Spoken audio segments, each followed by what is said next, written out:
እኔ እንዲህ ነኝ ብሎ ነው። አንደኛ አብይ ተወልዶ ያደገው ኦሮሚያ ክልል ነው። ኢንተርናላይዝ አድርጎት ያደገው ካልቸሩ የኦሮሞ ካልቸር ነው። የሚናገረው ቋንቋ ኦሮምኛ ነው። ተምሮ አማርኛም ይችላል አይደለም፣ አማርኛ ትግርኛም ይችላል። በዋናነት ኦሮሞ ነኝ ብሎ ራሱን አሳይን አድርጎ የመጣውን በኦህዴድ ውስጥ ነው እንጂ በአማራ ምናምን በአዴን አምጥቶት አላስቀመጠውም። ለኔ ገልቱ ተላላኪ የበፊትም ተላላኪ የነበሩት በአዴኖች ናቸው። አሁንም የሚላላኩት በአዴኖች ናቸው። ያንን ነገር በደንብ አድርገህ ብትወስደው ጥሩ ነው። እኔ እሱን አልቀበለም፣ ትክክል አይደለም። ሜቢ አንተ ዲፌንድ እያረክ ይመስለኛል። የኦሮሞ ልሂቅ ነው ያልኩት እንጂ እኔ ኦሮሞ በሚል ጥቅል እንትን አልተናገርኩም። ስለ ኦሮሞ ህዝብ እኔ ዙሪያ አይቼዋለሁ። የኦሮሞን ህዝብ ማላውቃቸው የተወሰኑ ቦታዎች እንጂ ብዙውን የኢትዮጵያ ፓርት አውቀዋለሁ። እኔ ስለ ኦሮሞ ህዝብ አይደለም እያወራ ያለሁት። ቅድም ተናግሬያለሁ። ልሂቃኑ ቡድን የኦሮሞው ልሂቅ ቡድን ተስፋፊ ነው በአስተሳሰቡ። የስ ተስፋፊ ነው። የወጣ ሚዲያ ላይ ይሄኔ ነው የሚለው በሽኩ ነው። የኦሮሞ ልጆች አይደል ሚዲያ ላይ የሚያገኙት ልሂቃኑ ናቸው። እስቲ በአማርኛ አማራዎች በኦሮሚያ ክልል አይማሩም የሚለውን ነገር ካወቅ ታውቃለህ? ቆይ እኔ ምንም እዛ ጋር ስለማውቀው ነገር ስለሌለኝ እሱን መናገር አልችልም። በአማርኛ ነው የሚማሩት በቆቤ ነው ምንም አላውቅም። እሱን ስለማላውቅ አልናገርም። እሱን ስለማላውቀው ማለት ነው። ከሆነ አይ ሪሊ አፕሪሺየት ዛት። እንደዛ ከሆነ ደስ ይለኛል። በጣም አሪፍ እና ኦህዴድን እኔ እንትን አትበለው። ሌላው እንትን ያነሳው ምን ያነሳው መጠየቁ እኮ ነው የሚበልጠው እኮ። ታዲያ እኛ የምናውቀውን እየተናገርን ነው የምንለው። ኦኬ አሁን ለጊዜው አንተ ተናግረሃል አይደለ? ያኔ ከገዛችን ጀምረው ታዳምጠኛለህ? አንዴ እሺ ቆይ አንዴ ቆይ አትጣሉ። አንዴ ምን ነካችሁ? ይኸውላችሁ እሱ ጥሩ ነው። የሚያውቅ ሰው ካለ ይመልስልሃል እሱን ነገር ማለት ነው። እኔ ስለማላውቅ እሱን ምንም ማለት አልችልም። ምንም ካላልኩ ደግሞ አንተ ያቀረብከውን ሐሳብ ኮንሲደር አድርጌው ሄድና በሌላ ጊዜ ጠይቄ ቼክ አደርጋለሁ ያለ ከሆነ ማለት ነው። እሱን አፕሪሺየት አደርጋለሁ። እንደዛ ከሆነ እኔ እሱን አልቃወም። ፖዚቲቭ የሆኑ ነገሮችን አፕሪሺየት ማድረግ እንዳለብን ይገባኛል። ከዛ ውጭ ግሎባላይዜሽን ታይም መከፋፈል ምናምን የሚለው ነገር ይኸውልህ፣ አሁን ያልተረዳነው ነገር የኢትዮጵያን ሕዝብ ተፈጥሮውን አናውቀው። ትልቁ ችግሮቻችን ታሪኩን አንብበን የተፈጥሯዊ አመጣጣችን አታውቁትም። ስንመጣኛ እንዲሁነን ነው የመጣ ነው። አሁን ለምሳሌ አማራ ነው ይባላል አይደል? ጎጃም፣ ወሎ፣ ሸዋ ምናምን አማራ ነው ብለህ የምትወስደው አይደል? ግን ጎጃሙ የራሱ እሴት አለው፣ እሳቤው አለው። ለምን መሰለ? ዘ ኪንግደም ኦፍ ጎጃም የሚባል ከጥንት ጀምሮ የኖረ ነው። የራሱ ንጉስ ነበረው።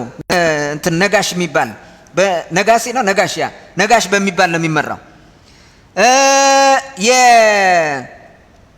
የኪንግደም ኦፍ አማራ ራሱን ጅሮ ከጥንት የነበረ ነው። ጸሐፈላም በሚባል ነው የሚመራው። አንጎት ነበረ። አይ ቲንክ የአንጎት ንጉስ በሚል ይመስለኛል የሚመራው። በጌ ምድር ከጥንት ጀምሮ የነበረ የራሱ የነበረ እንትን ኪንግደም ነበረው። ራሱ ንጉስ የሚሾመው ራሱ ምናምን፣ ከዛ ለንጉሰ ነገስቱ እየተገዛ ይመጣው። ማንም ሰው ትራንስግሬስ አድርጎት መሄድ አይችልም። እና እሱ ደግሞ አዛዥ በሚባል ነው የሚመራው። ደምቢያ ኪንግደም ኦፍ ደምቢያ ከጥንት ጀምሮ የነበረ ራሱን ችሎ ስርዓቱ፣ ወጉ፣ ባህሉ ምናምን እዛ የነበረ ነው። ከንቲባ ነው የሚባለው መሪው። ስሜን ራሱ አጋፋሪ ነው የሚባለው። ትግሬ መኮንን ነው የሚባለው ንጉሳቸው ማለት ነው። ይሄንን ንጉሰ ነገስቱ ወጥ አድርጎ አንድ አድርጎ ገዝቶት አያውቅም። እንደዛ አድርጎትም አያውቅም። የፈለጉትን ይሹሙ እነሱ በገባቸው ልክ። ግን ግብር ከከፈለ፣ ታክስ ከከፈለ፣ ጦርነት ሲመጣ ከተስ ሲባል ከመጣ ምንም ችግር የለባቸው። እንደዛ ሆነ ነው የዘለቁት። በዚህ ምክንያት የተለያየ እንትን አይዲዮሎጂ፣ የተለያየ እሴት፣ የተለያየ ባህል ዴቨሎፕ አድርጓል። ጆሮሜሎ የጻፈውን ተመልሰ ብታየው ማለት ነው እንትና ራሱ ሉዶልፍ የጻፈውን ያ ሁሉ በጣም የተለያየ የሆነው የተለያየ ወግ፣ ባህል፣ ሃይማኖት ምናምን ስላለ ነው ብሎ ነው የጻፈው። አነብላችኋለሁ በኋላ አውጥቼ ማለት ነው። እኛ ያንን ኢንተርቴይን አድርገን እኮ ነው የመጣ ነው። የሰሎሞን ስርወ መንግስት ሲባል ዝም ብሎ ጭፍልቅልቅ ያደረገ ይመስላችኋል? አልነበረም። ትልቁ ችግር የነበረው በሃይማኖት ነው። በሃይማኖት መጀመሪያ የተጋጩትን ደግሞ የትኞቹ ጋር ነው? ቤተ እስራኤሎች ጋር ነው። ቤተ እስራኤሎቹን የይሁዲ ሃይማኖት ነው ማጥፋት አለብን፣ ጸረ ክርስቶስ ነው ብለው ስለሚያስበው ብዙ ዘመቻ አድርገውባቸዋል። ከአፄ ይስሐቅ ጀምሮ ነው ትልቁ ችግር የተፈጠረው ማለት ነው። ከይስሐቅ በፊት ማን ነው? አምደ ጽዮን ነው። ከአምደ ጽዮን ጀምሮ ዘመቻ ተደርጎባቸዋል። እርሱ በተለየ መንገድ ማለት ነው። እነሱ ደግሞ የመጨረሻ ነው የተዋጉት እምቢ ብለው ማለት ነው። ይህን ጀምስ ቁርጥ ጽፎታል በ1998 በካስት ኤንድ ክላስ ፎርሜሽን አመንግ ፈላሻት ቅማንት ሲንስ 1300 to 1900 በሚለው ማለት ነው። እሱን ብታነቡት በደንብ አድርጋችሁ ቅማንቶች በጣም ዲፕሎማት ናቸው። ከመንግስት ጋር አብረው እንትን አላህ እያደረጉ ነው የሰሩት። ዴን ሰርቫይቭ ያደረጉበት ምክንያት ከርስ ያልተነቀሉት በዚህ ነው ይላል። ፈላሻዎቹ ግን ሲሪየስሊ ነው የሄዱት። በቃ የመጨረሻ ከዛ ከርስ እንዲነቀሉ ተደርገው ችግር ላይ ወደቁ ብሎ ነው የሚነግረን ማለት ነው። የመጣው ነገር ይሄ ነው። እነዚህን ነገሮች ስትረዳ አመጣጣችን እኛ የሚያሳየን የሆነ ባህል አለ፣ መከበር መጠበቅ አለበት ያልነው። ይሄ ግሎባላይዝድ ከመሆን ምንም የሚከለክል ነገር የለም። ግን አካባቢን፣ ወግን፣ ባህልን ካልተከበርክ ተገፊነት ስሜት ዴቨሎፕ ታደርጋለህ። አንድነት የሚባለውን ነገር ስታመጣ የኔ መብት አልተከበረም የሚል ነገር ውስጥ ስለሚመጣ ምን ይመጣል? አማጺ ቡድን ይፈጠራል። ዜን ጦርነት ይመጣል። አንድ ከባቢ የተፈጠረ ጦርነት ደግሞ ኤቭሪዌር ነው የሚመጣው። ልብ በል ኃይለ ሥላሴ አማርኛ ብቻ እንዲሆን 1929 ያወጣው ሰላም ጋዜጣ ላይ ያሳተመውን ነገር ተመልሰየው። በቃ ሌሎች ቋንቋዎች መጥፋት አለባቸው፣ ሃይማኖትም አትስበኩባቸው፣ ወላይትኛ፣ ኦሮምኛ ምናምን የሚባል ተጽፎ ማለት ነው። ይሄ ሀገር ይበታተናል፣ አንድ እንዲሆን እየተጨፈለቁ አንድ እንዲሆኑ ሚል ጽፏል። እርሱ በገባው ልክ ቀናነት ሊሆን ይችላል እሱ የተናገረው። ለሌሎቹ ግን ጭፍለቃ ነው፣ ቋንቋ፣ ባህል፣ ወግ ማጥፋት ነው። ይሄን ነገር ሲናገር ሌሎቹ ምን ይላሉ? ተበደልን የሚል ነገር ነው የሚመጣው አይደለ? ስለዚህ ወደው ፈቅደው አምነው በቃኛ ቋንቋችንን እንጣለው በአንድ ቋንቋ እንተዳደር ብለው ኢትዮጵያ ህዝብ ከተስማማ that is nice፣ ደስ ይለኛል። በቃ ሁላችንም ተስማምተን እንደዛ ካረግ ነው። ሳይስማማ ግን ይሄ ነው መድኃኒቱ ብለ አንዱ ቡድን ማዘዝ የለበትም።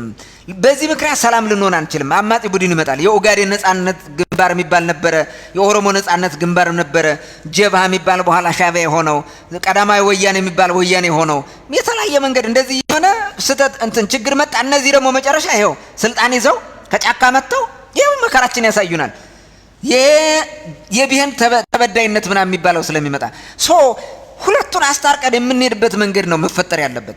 የብሔር ጉዳይ ኢሞሽናሊ የሚመራ ነው፣ ራሽናል አይደለም። ኢትኒክ ናሽናሊዝም ሞር ኢሞሽናል ነው።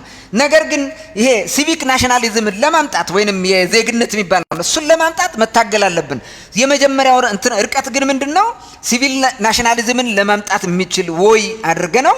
እዚህ ጋር ደግሞ የኢትኒክ ናሽናሊዝሙ የህዝቦች ጥያቄ እንዳይቀር ግን ጽንፈኛ እንዳይሆኑ ማድረግ አለብን። ጽንፈኛ ላለማድረግ ደግሞ በብሔር የተመሰረተ ፖለቲካን ታጠፋለህ። ኢትዮጵያ ውስጥ የብሔር ፖለቲካ የሚባል የቅማንት ዲሞክራሲ፣ አገው ምናምን፣ የአማራ ምናምን ድምጥ ማጣን ታጠፋለህ። በሀገር ደረጃ በአይዲዮሎጂ የተመሰረቱ 3 ወይም 4 ፓርቲዎች ብቻ ሊኖሩ ይችላሉ።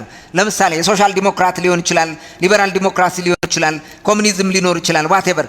ከዚህ ባለፈ ግን ሌላ ቦታ እነዚህ ፓርቲዎች ደግሞ ብሔር የሌላቸው፣ የምንም አይነት ብሔር ውክልና የሌላቸው፣ በሀገር ደረጃ ብቻ ውክልናቸው የትኛውም ብሔር ሄደው የሚወዳደሩ አባላቱን ከየትኛውም የሚመለምሉ መሆን አለባቸው። እንዲህ ከሆነ የብሔር ጽንፈኛ አይመጣም። ልብ በሉ ወያኔ ያመጣው ኢህአዴግ ምናምን መስርቶ በውስጡ የብሔር ፓርቲ አሳቀፈ። መጨረሻ ሲጣሉት ምንድነው ያደረጉት? ኦህዴድ የኦሮሞን እንቅስቃሴ የቄሮን እንቅስቃሴ ተጠቅሞ ኦሮሞ ውስጥ ገባና የራሱን መንገድ ሄደበት። በአዴን ወደ አማራው መጣና የአማራውን እንቅስቃሴ የነበረውን በ2008 ጀምሮ የነበረውን እሱን ተጠቅሞ አመጸበት፣ ፈራረሰ ማለት አገር ይፈርሳል። እንደዚህ አይነት ለምን ራሽናል ሆኖ አይደለም እኮ። ልብ በል ኢህዴን አማራው ውስጥ ሲገባ ለአማራው ጥሩ ሲሰራ ስለነበር አይደለም። ዓለም ነው የሚባለው ሰውዬ እኮ ነው አማራው ለአጩን የትምክት ለአጩን ያዝረበረበ ካልጠረገ ብሎ የተናገረው ይሄ ነው። ተመልሶ ሄዶ የገባው በአዴን ኢህዴን ይሄ ነው።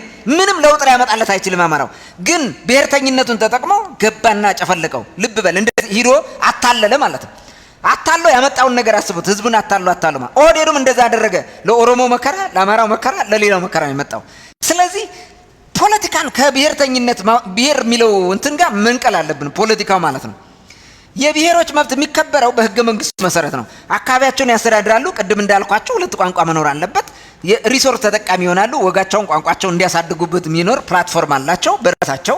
ከዛ ባለፈ ግን መሬት የኔ ነው፣ በዚህ አትመጣም፣ በዚህ አትንቀሳቀስም ምናምን የሚል ጽንፈኝነትና ፓርቲ መስረተ እዛ አካባቢ ከሄድክ እኛ አሁን ምን እንዳደረግን ታውቃለህ? ብልጽግናን አንወደውም ቅማንትን ጨፍጭፋ ብለን እናምናለን። ከዛ ከብልጽግና በላይ ደግሞ ገልቱ የሆነ ፓርቲ አለ ቅዴፓ የሚባል ምንም የመጨረሻ ገልቱ ነው፣ ምንም ነገር የለውም። ግን ምንድነው ያደረግነው? አሁን እኛ እንደውም አጭበርብሮ የማይሆን ነገር አውርቶ መጣ ሊቀመንበሩ ገመገም ነው። ግን ለጊዜው በብሔር የተመሰረተ ነገር ላይ ስላለን ለጊዜው ብልጽግናን ከምትመርጡ የፈለገ ይሁን ከነቆተቱ ቅዴፓ ምረጡ ብለን ነው የምናስተምረው። አሁን ምንለው እንደዛ ነው። ለምን መሰለ? በቃ ኮምፔር ስታረገውና አሁን ካለው ሁኔታ እሱ ይሻላል። አትሊስት የራሳችን የምንለውን ነገር እናምጣ ነው። ከዛ ከወጣን ግን ነገሮች ይስተካከላሉ ብዬ አስባለሁ። ይሄን ለማድረግ ግን ፖለቲካን ከብሔር እንነቅለዋለን። ስለዚህ አማራው ቅማንት ውስጥ ቢገባ፣ ቅማንቱ አማራ ውስጥ ቢመጣ፣ ኦሮሞ አማራ ውስጥ ቢመጣ ምንም አይነት ጥያቄ የለም። ጽንፈኛ የሆነ ካድር የለም። አማራ አይደለም ይሄ እኮ ኦሮሞ ነው ምናምን እያለ የሚገመግም የለም። ኦሮሚያም ክልል ዘርን እየቆጠረ እየተከታተለ እያጠና እንትን የሚያሳድድ አይኖርም። ይሄንን ማስተካከል አለብን ባይነን። ይሄን ለማስተካከል መፍትሄዎች እኮ እናስቀምጣለን። አንድ ስንሆን በቀጣይ እንዴት ነው የምንሄደው ሲባል እኔ አንድ አማራጭ ይሄን ላቀርብላችሁ እችላለሁ። የተማከለ ፖለቲካ ባልተማከለ አስተዳደር እንመስረት። ይሄ the first step ወደ ምንድነው ይሄ ሲቲዝንሺፕ የሚባለው ቅድም ያልኳቸው ሲቪክ ናሽናሊዝም ወደ ማምጣት ስቴፕ ለመሄድ ይሄ መጀመሪያው ነው ብዬ ይሄን እንትን አድርጌ አቀርባለሁ። እኔ የፓርቲዎቹ አመሰራረትም ይሄ ነው የሚሻለው። ወደ መጨረሻው ግን ምን እናደርጋለን? ወደ ይሄ ብሔር የሚባለውን ነገር ሃይማኖት ምናምን ፎከስ የሚያደርግ ትውልድ ለማጥፋት ማሰልጠን ነው። ጥሩ ትምህርት ታስተምረዋለህ፣ በዲሲፕሊን የሰለጠነ ትውልድ እንዲኖር ታደርጋለህ፣ የፖለቲካ አዌርነስ ትፈጥራለህ፣ ኢኮኖሚውን ታዘምናለህ፣ ቴክኖሎጂ ታሳድጋለህ። ከዛ በኋላ ማን ኢሞሽናሊ ማን ይገባላል? ራሽናል ሶሳይቲ ክሬት ስታረግ ሁሉም ኮስት ቤኔፊት አናሊሲሱን እየሰራ ነው የሚመጣው። ተዋጋ ብትለው ምንድነው ኮስቱ ምንድነው ቤኔፊት ብላ አውጥቶ አውርዶ አልፈልግም ይላል። ኮስት የለውም ጦርነት እንትን ይሄ ምንድነው ቤኔፊት የለውም ጦርነት ይላል። ስለዚህ ያንን ነው ማምጣት ያለብን፣ ራሽናል ሶሳይቲ ለመፍጠር አለብን። እኔ ይሄን በፐርስፔክቲቭ ይዤ ነው የምመጣው ወደ ሰላም እንምጣ ሲባል። በዚህ ሚስማማ ካለ የኔን ሐሳብ ሁሉ የሚቀበለው ከሆነ ይሆናል።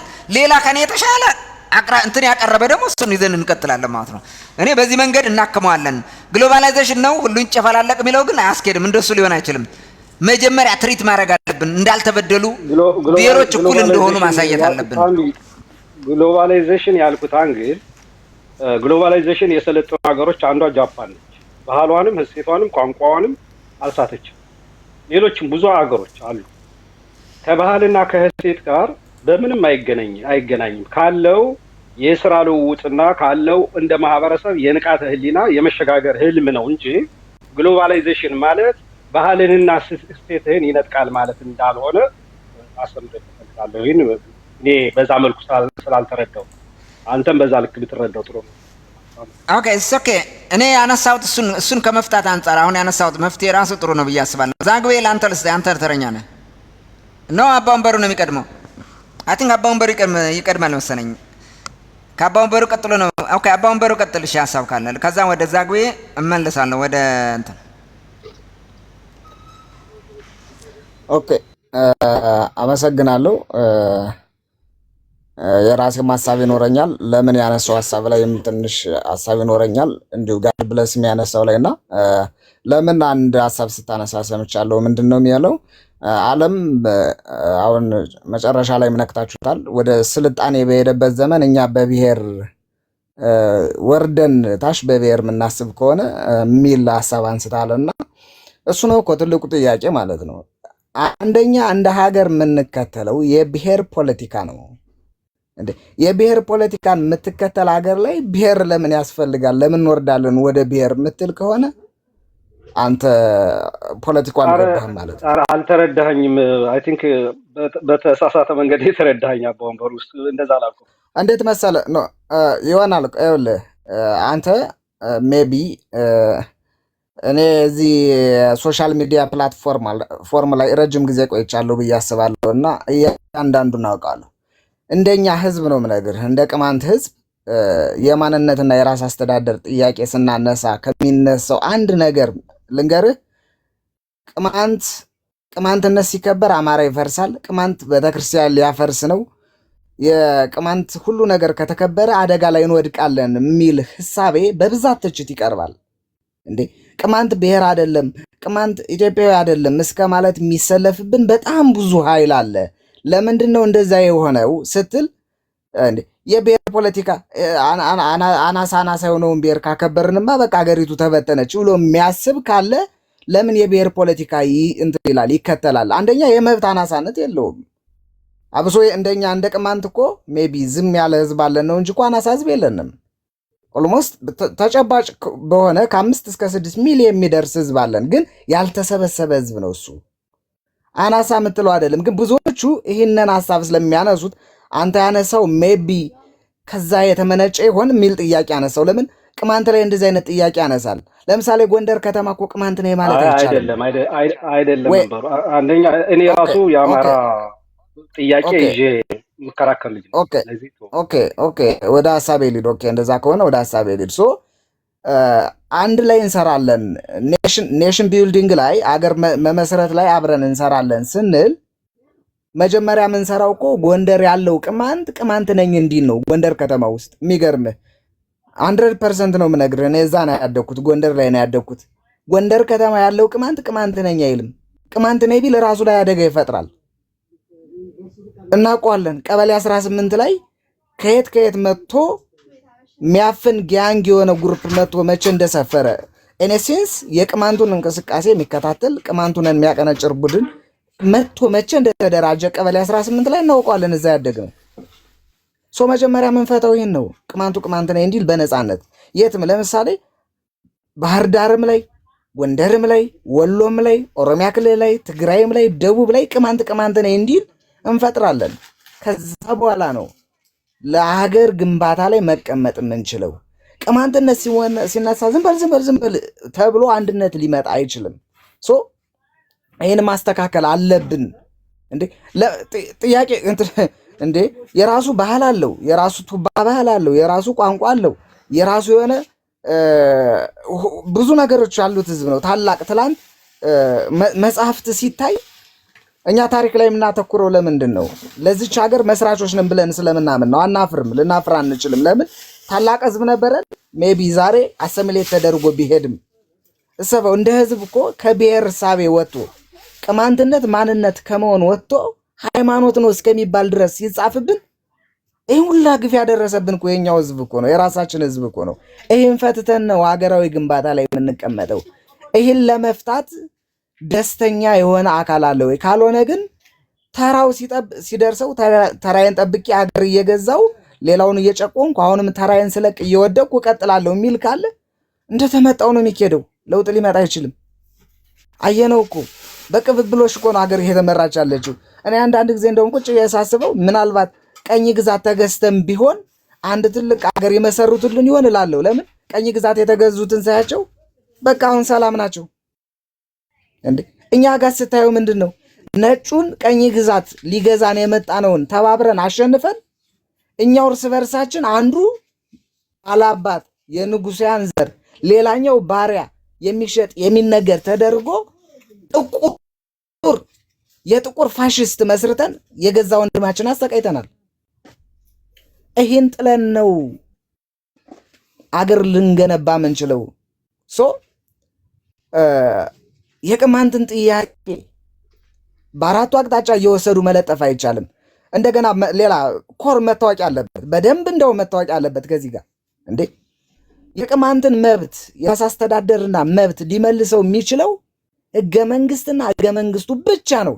ማንም ህዝብ ሊመለከተው አይችልም። ማንም ህዝብ የሚሰጠው መብት አይደለም። ይህ ስርዓት መንግስት የሚሰጠው መብት ነው። እኔ በጣም የሚገርመኝ ማለት የቅማንትን ጉዳይ አማራ ነው የሚመለከተው፣ ሌላው አይመለከተውም ይላሉ። አማራ የኔም መብት ሊሰጠኝ አይችልም። ኔቨር ኤቨር። እራሱ ተቀባይ ነው። አማራ ህገ መንግስቱ የሰጠው ነው፣ ተቀባይ ነው። ኦሮሞ ህገ መንግስቱ የሰጠው ነው፣ ተቀባይ ነው። ትግሬ ህገ መንግስት የሰጠው ነው፣ ተቀባይ ነው። እሱ በተቀበለበት መንገድ እሱ ከተቀበለበት ሶርስ እቀበላለሁ። እኔም የምቀበለው ደግሞ ከህገ መንግስቱ ነው። ይሄ መታወቅ አለበት። ይህን የመብት ጥያቄ በፖለቲካ ኮንስፓረንሲ የወያኔ ነው የኦህዴድ ነው የፋኖ ነው ብለህ ልታፍነው አትችልም። መብት ስለሆነ መብት ነው፣ ህገ መንግስታዊ መብት ስለሆነ የፈለገ የፖለቲካ ድሪቶ ቢሰራበት የፈለገ አሻጥር ቢሰራበት የመብት ጥያቄ ነው፣ ይቀጥላል። ውስጡን በደንብ እናውቀዋለን እኮ። በቃ የታፈነ ህዝብ አለ ነው። ጎንደር ከተማው ላይ እየነገርኳችሁ ነው። እኔ ስለማውቀው ጎንደር ከተማው ላይ ራሱ ከተማው 80% የኛ ህዝብ ነው ዝም እንዲል ተደርጓል። ለምን? ራሴ ላይ ችግር አልፈጥርም ብሎ። ለምን? አስተዳደሩ ስላልተመቸው። ይህ መፈታት አለበት ነው። ቅማንትነት የሚያሳፍር አይደለም፣ የሚያሸማቅቅ አይደለም። ዝም እንድል የምደረገው ለምንድን ነው? እኔ የሌላውን ገፍቻ አልንካ፣ የሌላውን አላበላሽ፣ የሌላውን ቤት አልንካ። ራሴ መሆኔ ምንድን ነው ክፋት የሚሆነው? እኔ መሆኔ ራሴ መሆኔ እኔ ራሴን ስሆን በእያንዳንዱ ዩኒቨርሲቲ በተማርንበት እናውቀዋለን እኮ ራሳችን ስንሆን ማይወዱን አሉ። ለምን እንዴ? ይሄ ነው መታከም ያለበት። ከዝውውሮሽ የዘር ፖለቲካ ወጥተን ሀገራዊ እሴት የምንሰራው ቅማንትነታችን አስከብረን እንጂ ቅማንትነታችን ትተን አይደለም እኮ ለአርኛ የምንጨነቀው። እንፈልገዋለን ቅማንትነታችን። አናሳም በሉን ትልቅም በሉት ምንም በሉት ለኛ ግን ያለን ህዝብ ቁጥር ምን ያህል እንደሆነ እናውቀዋለን። በቂያችን ነው። አስከብረን ነው የምንመጣው። ወደ ሀገራዊ እሴት አስከብረን ነው የምንመጣው። ገና ከፊታችን ብዙ ፈተናዎች አሉ፣ ይጋረጡብናል። አዎ የሚጋርጥብን ግን ህዝብ አይደለም። ህዝብ ጠላታችን ሆኖ አያውቅም። እንደው መታወቅ ስላለበት ማለት ነው። ጋድ ብለስም ቅድም ያነሳዋልና የአማራ ብአዴን በቅማንት ህዝብ ላይ ጦርነት ሲከፍት የቅማንትነን ህፃናቱ እና እንስሳትን ወስዶ ያስጠጋ አማራ አለ። ልጆቻችሁ ከኛ ጋር ይቆዩ ለጊዜው ብሎ ያስጠጋልን አማራ አለ። ህዝብ ነው፣ ልንክደው አንችልም። ይሄን መልካምነቱ ልንክድ አንችልም። ግን የስርዓት መድበል ግን ለ1500 ዘመናት የኛን ህዝብ ከስርዓት ተጠቃሚነት ውጭ እንዲሆን ተደርጎ ለ1500 ዘመናት ከአክሱም እስከ ጎንደር ባለው የሰንሰላታማ ቦታ ሸዋን ጨምሮ ህዝባችን ያልከፈለው መስዋዕት የለም። ያልከፈለው መስዋዕት በእያንዳንዱ ተራራ የኛ ህዝብ አጥንት አለ። ማን ነው ያደረገን ስንል እናጠናለን። እኛ ህዝብ አይደለም የተመሰረተው ስርዓት። ኢትዮጵያን አንዳንድ ጊዜ ቁጭ ብዬ ስመሰጥ ዝም ብዬ የታሪክ መጽሐፎችን አይቼ ስመሰጥ ምን ብዬ አስባለሁ? እቺ ሀገር መንግስቱን አታውቅም ብዬ ራሴ ደፍሬ እናገራለሁ። መንግስቱን አታውቅም።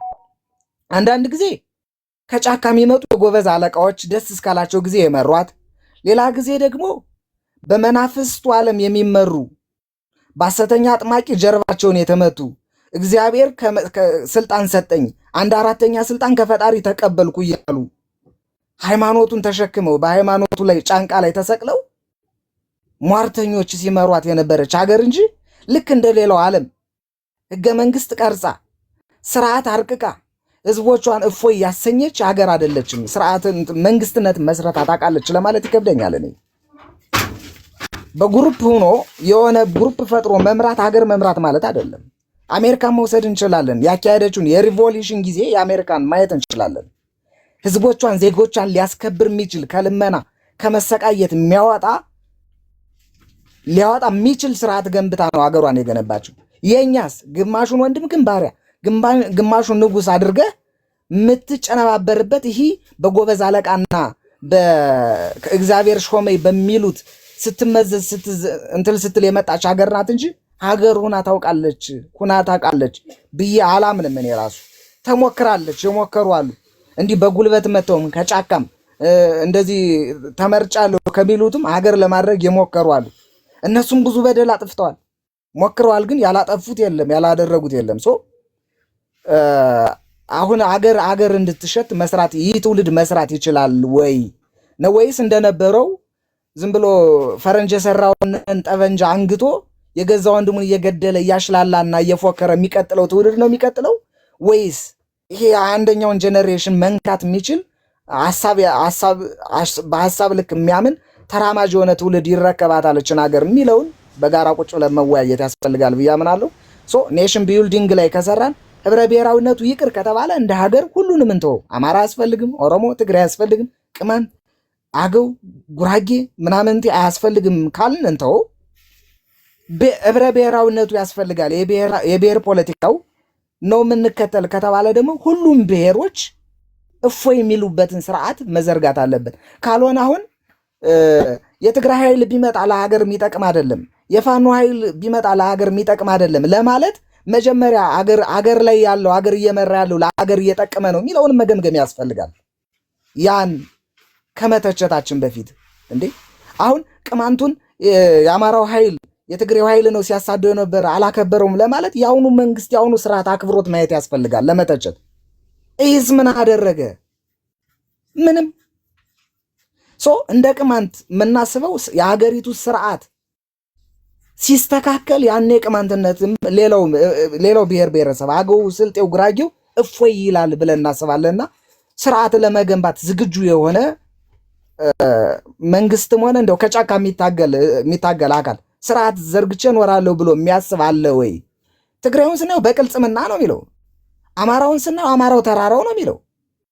ኦሮሞውንም ስናየው እንደዚህ ነው። ታዲያ ማን ነው ስርዓት የሚገነባው? ከሶስቱ ውጭ ስርዓት ማን ሊገነባ ይችላል? በዚህ ልክ ማሰብ ያስፈልጋል።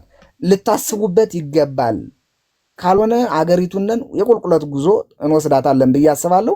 የተማረው አካል እንደው ቢያንስ 10 ምናምን ዓመት 20 ምናምን ዓመት ትምህርት ቤት የተመላለሰበት ጊዜ ህዝቡም እንዳይወቅሰው ቁጭ ብሎ አስቦበት ህዝብን ሰላም ማድረግ አለበት። የህዝብ ጠላት የለም በዚች ሀገር ላይ እና በዚህ ልክ ቢሰራ ጥሩ ነው። ቴንኪው ጋሽ አባንበሩ ታንኪው። ከተናገርከው ነገር አንድ ማስተካከያ ያንተ ሀሳብ ጥሩ ነው። ጎንደርም ያለው የትም ቦታ ያለው ቅማንት በነጻነት እንዲኖር ቅማንት ብቻ አይደለም የትኛውም ማንኛውም ኢትዮጵያዊ በየትኛውም ቦታ በነጻነት እንዲኖር መደረግ አለበት። ይሄንን አስደርገን ነው ለሙላም ኢትዮጵያም ለቅማንትም ብቻ።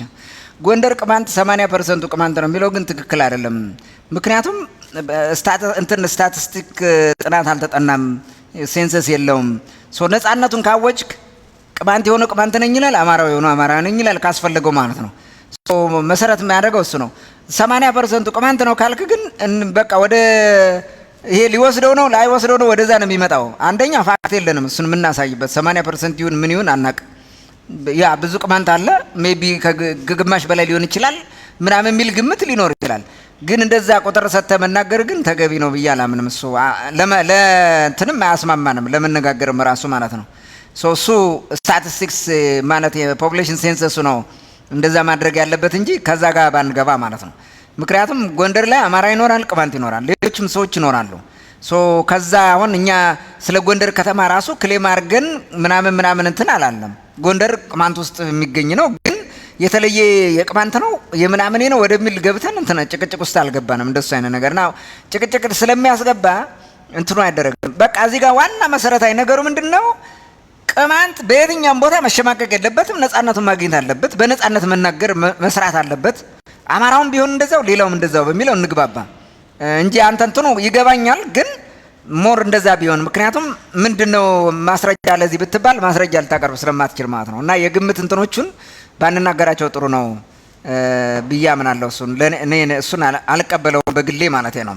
ከዛ ሌላው ብዙ ሀሳብ ጥሩ ነው። አይ ሪሊ አፕሪሺየት ያኛው ማለት ነው። ዛጎ ያንተ ተራ ነው።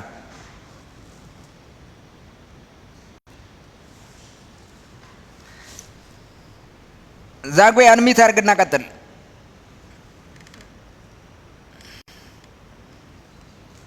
ሃሎ ዛጉ ከሌለ አይ ቲንክ ለጋድ ብለስ ይመስለኛል ለአንተ ልስጥና ለበሽር እና ለሌሎች ይሰጣቸዋል። ለዛጉ በምን ኦኬ ጋድ ብለስ ሀሳብ ካለ ቀጥል። አንዴ ቃል ሲልናገር አንዴ ቃል ብቻ ቆይ እሰጥሃለሁ።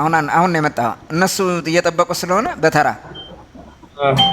አይኔ ብዙ ማለት እኔ በነገራችን ላይ አሁን አንተን በተናገርከው ሀሳብ እስማማለሁ። ገባ ማለት በዛች አገር ሰላም የሚፈልግ ሰው ካለ አንተ እንደተናገርከው የቅማንት ወንድሜ እንደተናገረው የዛች አገር ችግር መፈታት አለበት የሚለውን ነገር እኔ የኦሮሞ ሕዝብ በዚህ ያምናል። በነገራችን ላይ በዛች አገር ላይ በውይይት የዛችን አገር ችግር እንፍታ የሚለውን 100% ያምናሉ። አሁን እኔ መጥቼ ስለ አገው የሆነ ነገር አንድ የኦሮሞ ልጅ ከተነፈሰ አንድ የሌላ ብሔር ወይ ትግሬ ከተነፈሰ አማራ ልበታት ነው ይሉሃል።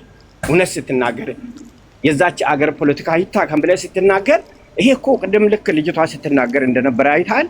በቃ እኮ ኦሮሞ መጥቶ መናገር የለበትም እኮ አማራ ሊበታትን ነው፣ ቅማንት አማራ ነው፣ አገው አማራ ነው ይላል። አገው ነው፣ ቅማንትም ቅማንት ነው። እና እባካችሁ አማራም የሆናችሁ አማራ የሆነ ኦሮሞም ስላለ ችግር የለውም። እኔም እኮ ክርስቲያንኛ አማራ ነህ ይባላለሁ ከሚገርምህ ማለት ነው። ግን የዛች ሀገር ችግር የሚፈታው በቃ ቅድም ወንድሜ እንደተናገረ ነው፣ የቅማንቱ ልጅ እንደተናገረው ነው ማለት ነው። ይሄንን እንኳን ብትናገር እኮ አይወዱም፣ ይጠሉሃል እኮ።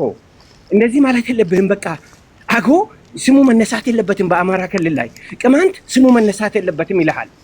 በቃ አማራ ልትበታትን ነው ይልሃል። ኖ በቃ ወይ ደግሞ አትበድለው። አሁን ቅድም አንተ ስትናገር የነበረ አይነት አስተሳሰብ ቢመጣ እንዴት ደስ ባለን ማለት ነው። ሰዎች ተከብረው፣ ህዝቦች ተከብረው ያለምንም አድሎ ቢኖሩ እንዴት ደስ እንደሚል ታውቃለህ?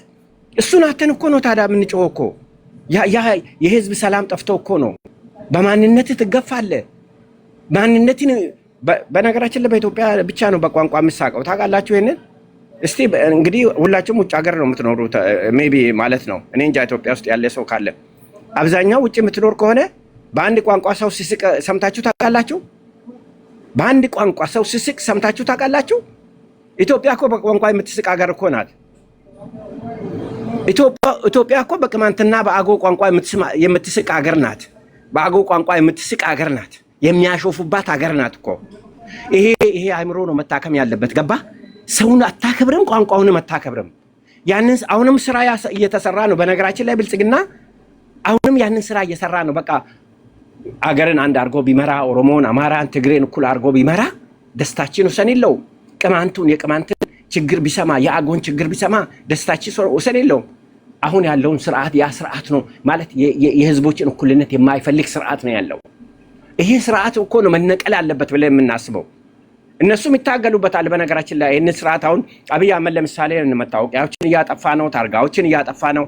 ያን ከሚያደርግ መጀመሪያ ለህዝቡ ሰላም ማውረድ፣ ሁሉንም በአንድ አይን ማየት፣ ሰው መግደል ማቆም።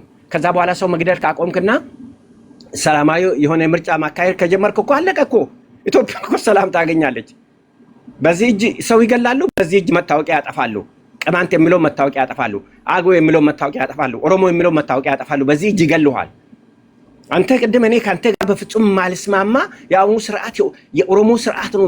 የኦሮሞ አላልክም፣ የብአዴን የኦህዴድ ስርዓት ነው የምትለው ውሸት ነው 100%። እኔ አንተ ብለሃል፣ እኔ ውሸት ነው የምለው። ለምን መሰለህ? እውነት በሆናማ ዛሬ ኦሮሞ ህዝብ ስቃይና መከራ አይሃይብ ነበር ቀንና ማታ።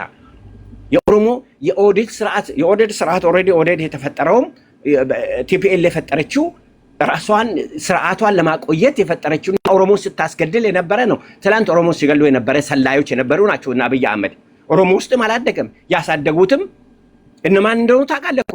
አብይ እኮ በማንጁስነቱ ነው መከላከያ ገብቶ በመከላከያ ውስጥ ያደገ በማንጁስነት። ከዛ በኋላ ደህንነት ውስጥ አስገብቶት ኦሮሞ ሲገልና ሲያስገድል የነበረ ሰው እኮ ነው። አብዲኤልን የፈጠረብን እኮ ኦሮሞ ነው፣ አብይ አህመድ እኮ ነው። ወንድሜ እኔ አብይን አህመድን እኮ አውቀዋለሁ እኮ። ለእኔ እኮ ሊሸውዱኝ አይችሉም። እኔ 33ኛ ክፍለ ጦር ውስጥ ሆኜ አብይ ተላላኪ ሆኖ ከአዳሮ ወደ ታች እየወረደ ቡና ሲገዛ እንደነበረ እኮ አውቀዋለሁ እኮ። እኔን ማንም ሊሸውደኝ አይችልም። ስለ አብይ አንተ እኔን አሸውደኝ ማን እንደሆነ። አብይ አህመድ ሾልኮ የመጣው ወደ ኦሮሞ ፖለቲካ በአማራ ውስጥ ቦታ ማግኘት ስለማይችል ነው። አብይ እኮ የኦሮሞን ካባ ለብሶ ባይመጣ ኖሮ የዚህን ኃይል ስልጣን ላይ አይቆይም ነበር። ከሚገርምህ ማለት ነው አይቆይም በፍጹም ማለት ነው። ስለዚህ ሾልኮ የመጣበት ስትራቴጂው ደግሞ ተሳካለት። ኦሮሞ ብሎ ባይመጣ አብይ አህመድ አንድ ሳምንት በስልጣኑ አይቆይም ነበር። ግን በሱ መጣ። ይሄ ህዝብን እያተራመሰ እየገደለ ፍትህ እንዳይመጣ አድርጎ ለቅማንት ፍትህ አልመጣ፣ ለአጎግ ፍትህ አልመጣ፣ ለኦሮሞ አልመጣ፣ ለአማራ አልመጣ። ህዝባችን እየተሰቃየ ነው። እንደውም ህዝብን እርስ በራሱ እያባላን ያለው፣ አማራን ከኦሮሞ እያባላን ያለው፣ ቅማንትን ከአማራ እያባላን ያለው፣ አጎን ከአማራ እያባላን ያለው አብይ ስርዓቱ የሁሉም ጠላት ነው። እኛ እሱ ነው የምንቃወመው። ታዲያ እኔ አብይ ደጋፊ ነኝ እንዴ? አብይ ያመጣው ስርዓት ይሄ ኢትዮጵያ ስትነግድበት የነበረውን ስርዓት ነው። ለህዝቦች የማታስብ ኢትዮጵያን እንገነባለን በአፋቸው የሚለው ግን ኢትዮጵያን የሚያፈርሱ ስርዓቶች ናቸው። ይሄ ስርዓት ደግሞ ከኢትዮጵያ ህዝብ ላይ መወገድ አለበት ነው። ፍትህ መምጣት አለበት ነው። የአፍሪካ አምባገነኖች ከህዝቦች ላይ መውረድ አለባቸው። ኬንያ ዛሬ ለዳቦ አይደለም ትልቅ ስራ እየሰራች አለችው። እኛ እኮ ለዳቦ ይቅርና ለሆነ ነገር መተንፈስ አንችልም እኮ። ባካችሁ ዘይት አንድ ሊትር ሺህ በገባበት እኮ የኢትዮጵያ ህዝብ መተንፈስ አይችልም። ለምን? አማራን ከኦሮሞ አባልቷል፣ ትግሬን ከአማራ አባልቷል። መተንፈስ አይችልም፣ በጋራ መቆም አትችልም። እኔ ስተነፍስ እንኳን መጥተህ ኦሮሞ ልጅ ለምን እዚህ መጣ ይለዋል እኮ። አሸንት መጥተው ይለዋል እኮ። ለምን? እንዴት እንዳከፋፈለን በደንብ ታውቋለህ። በደንብ እያየህ ነው ያለው። ስለዚህ ብአዴን የሚባለው ስርዓት ከኋላ ተደብቆ ኢትዮጵያን እያተራመሰ ነው። ስርዓቱ ብአዴን ነው። ብልጽግናን እኮ እኔ ላውጣልህ እንደ ቪዲዮ ብአዴንን ብልጽግናን እንዲመቸን አድርገን መስረተን መተናል ያሉ የብአዴን ካድሬዎች ንግግር ላምጣልህ እንደ የአማራ ልዕልና እናመጣለን ያለውን የማነው የደመቀ መኮንን ድምፅ ላምጣልህ እንደ ሄዶ እዛ ወለጋ ላይ የአማራ ህዝብ መሳሪያ ሲያስታጥቅ ይሄን ላምጣልህ እንደ ይሄንን ታዲያ ኦሮሞ ስልጣን ላይ ቢሆን እና ኦሮሞ ስልጣን ላይ ከሆነ ህዝብ መጉዳት አለበት ብሎ ኦሮሞ ያስባል ብለህ ታስባለህ? ኦሮሞ ስልጣን ላይ ቢሆን ህዝብ እንዲገደሉ እኛ አንፈቅድለትም። ጭራቅ መንግስት ነው። ከኢትዮጵያ ህዝብ ጫንቃን ላይ መውረድ አለበት ብዬ ነው የማስበው። አመሰግናለሁ። ኦኬ ታንክ ዩ። የኦህዴዱ ይኸውልህ ኦህዴድ የስልጣን ያዘ ማለት ለኦሮሞ ይጠቅማል ማለት አይደለም። ቲፒኤልኤፍ ስልጣን ይዞ ነበረ። ለትግራይ ህዝብ ጠቀመው እንደ ጠቅሞት ነበር? ይጠቅመው ነበር? አይጠቅመውም። ለአባላቱ ለካድሬዎቹ ነው ሲጠቅም የነበረው። ሶ ኢን ዘ ኔም ኦፍ ኦሮሞ ነው እንጂ ያለው ኦህዴድ በተግባር ለኦህዴድ ለኦሮሞ መስራት አለበት የኦሮሞ ፓርቲ ነው ከተባለ ብለህ ካሰብከው እሱ ጋር ስህተት አለ ይመስለኛል። እኔ ኦህዴድ ነው የምልበት ምክንያት እንደ ድርጅት ኦህዴድ ነው እየመራ ያለው። ምክንያቱም ብዙ ማስረጃዎችን ላመጣል እችላለሁ። ከዛ ባለፈ ግን ኦህዴድ ለኦሮሞ ጥሩ ሰርቷል እያልኩ አይደለም። ወደ ስልጣን እንደመጣ መጀመሪያ ጊዜ ጦርነት የከፈተው እኮ ኦሮሚያ ክልል ወለጋ ውስጥ እኮ ነው። በሄሊኮፕተር የታገዘ ውጊያ ሁሉ የነበረው ስቲል እስካሁን የኦሮሞ ህዝብ ፍዳው የሚያየው በአብይ አህመድ ነው። 2019 ዓመተ ምህረት በፈረንጆቹ የወጣውን 2011 በእኛ ማለት ነው ያ ቢዮንድ ሎው ኢንፎርስመንት የሚለው የአምነስቲ ኢንተርናሽናል እንትን እኮ የጉጂ ኦሮሞዎች ላይ የደረሰውን ነገር ነው በዝርዝር እዛ የተቀመጠው። አይ ነው ሶ ኦህዴድ ለኦሮሞ ህዝብ ያስባል ብዬ ተናግሬ አላውቅም። ቅድም እንደነገርኩ በግጭት ውስጥ ነው የሚኖረው። አብይ አህመድም በለዋት የበርዛ ያለው ቡድን እንደዛ ነው የሚሆነው። የግለሰቦችን ንግግር ከሆነ ሽመልስም እኮ አዲስ አበባ ላይ ምኑ ነው ሰበር ነው ሲል አልሰማህም እንዴ? ፕሊስ እኔ አሁን እሱን እንድን ባናነሳው ጥሩ ነው ብዬ አላስብም። አይጠቅመንም እሱ ግን እኔ አሁን ኦህዴድ አይደለም ብትለኝ አልቀበልም። ቅድምም እንዳልኩ አቋሜም ምንም ሊቀየር አይችልም።